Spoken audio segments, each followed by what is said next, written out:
Hey gang, you may have noticed that I refrained from commenting on this subject for the last couple of few weeks as it's been permeating society with this Rich Man of Richmond song by Oliver Anthony. And there was a reason for that. Basically, I've been doing this for like 30 plus years, and I've seen him come and I've seen him go, and I've taken my own lumps.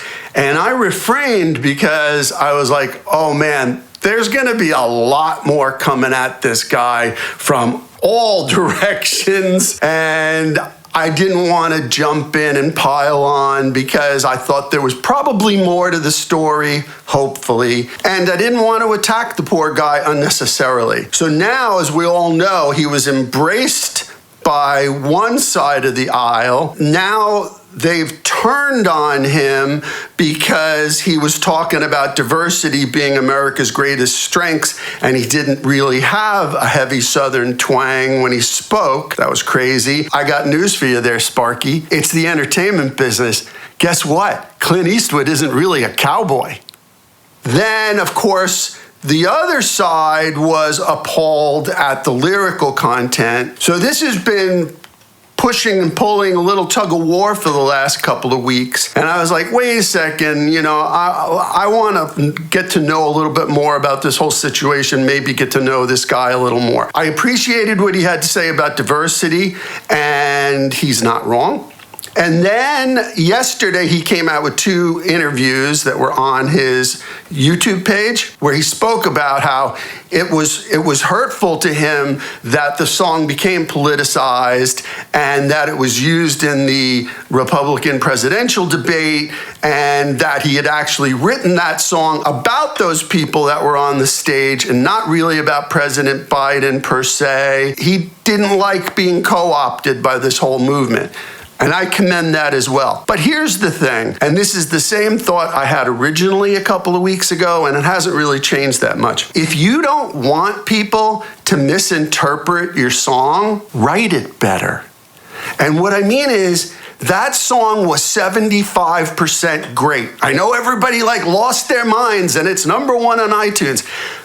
But really, it's 75% great. If he had used a little more craft and a little more skill, that takes time. We all learn this. Nobody falls out of the womb and is Bob Dylan, right? Even Bob Dylan had to learn. A little more craft and a little more skill for the last 25% of that song, and you're not being misinterpreted.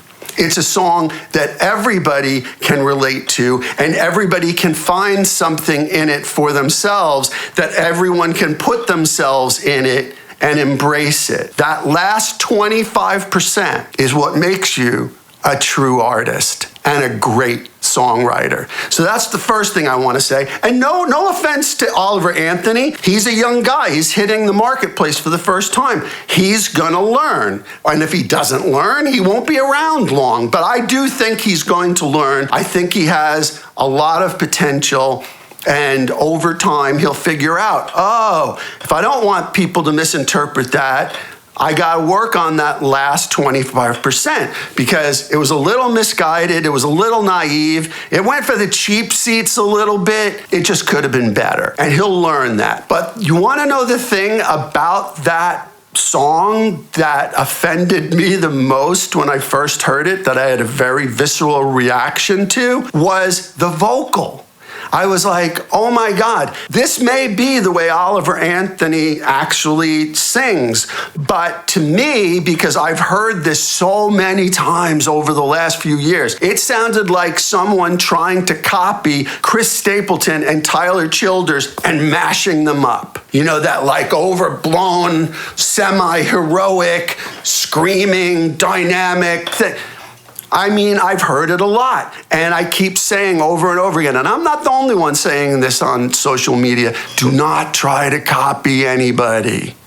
That was the most offensive thing about that song. To me, the first time I heard it, before the lyrics sank in, I was like, oh my God, this guy's trying to be these other 2 guys and just do something your own, do something original. So he might be able to work on that too, or maybe that's who he is. But I just had a real recoil reaction the first time I heard it. So let's hope that he is who he says he is, and let's hope and give him space to learn and grow as an artist, as a songwriter, and he might be really, really good.